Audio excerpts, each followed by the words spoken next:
and a Grammy. And because this book is called My West Side Story, it's also a personal memoir. While West Side Story obviously changed my life in more ways than I can count, it didn't begin it, and it certainly didn't end it.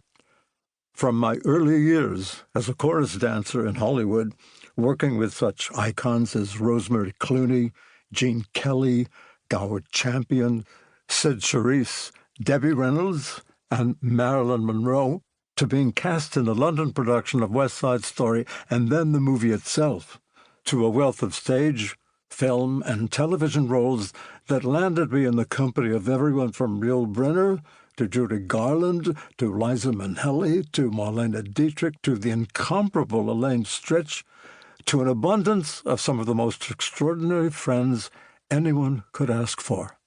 I've been blessed with a life that far exceeded my childhood dreams, a life it would be ungrateful of me not to talk about. Chapter 1. An editor named Ellery Sedgwick once said, "Autobiographies ought to begin with Chapter 2. I smiled when I came across that because I get it. We've all read memoirs in which the author goes into such exhaustive detail about their childhood that we're already tired of them by the time they reach puberty.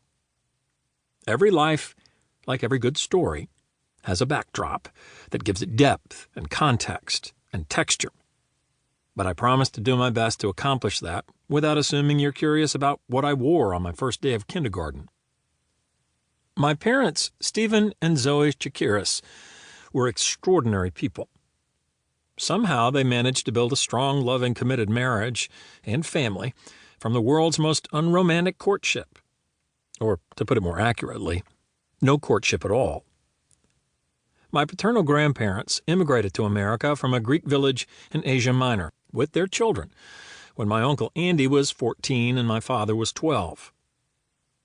8 years later, my grandfather, finding himself with 2 sons of marrying age, did what any responsible, self-respecting Greek patriarch would do.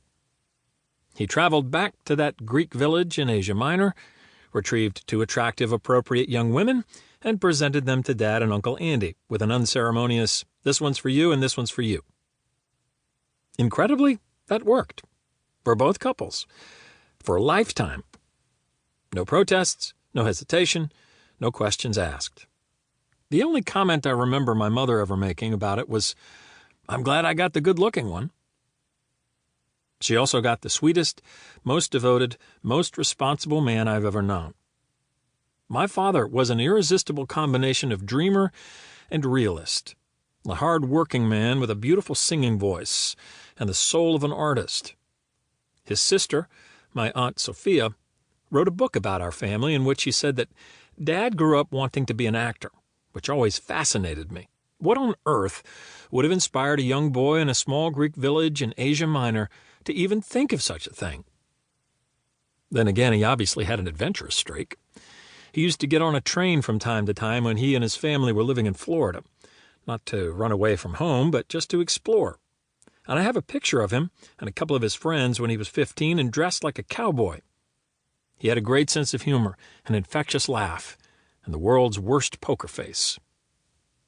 My brother Harry and I played a lot of pinochle with him, and we never had to wonder how he felt about the hand he'd been dealt. My mother was one of those rare people who was born with a natural moral and ethical compass, and who could have fit in perfectly at a truck stop diner or Buckingham Palace. No matter where we went, everyone lit up when they saw her, as if she was the one person they were hoping to run into, because she was just so wonderful to be around. She was also a brilliant seamstress, and had the patience of a saint with me and my siblings, which can't always have been easy. Mom was 45 when she gave birth to my youngest sister, Athena, who's still my closest friend and confidant. And my teenage sisters made sure she knew how mortified they were to have a pregnant mom.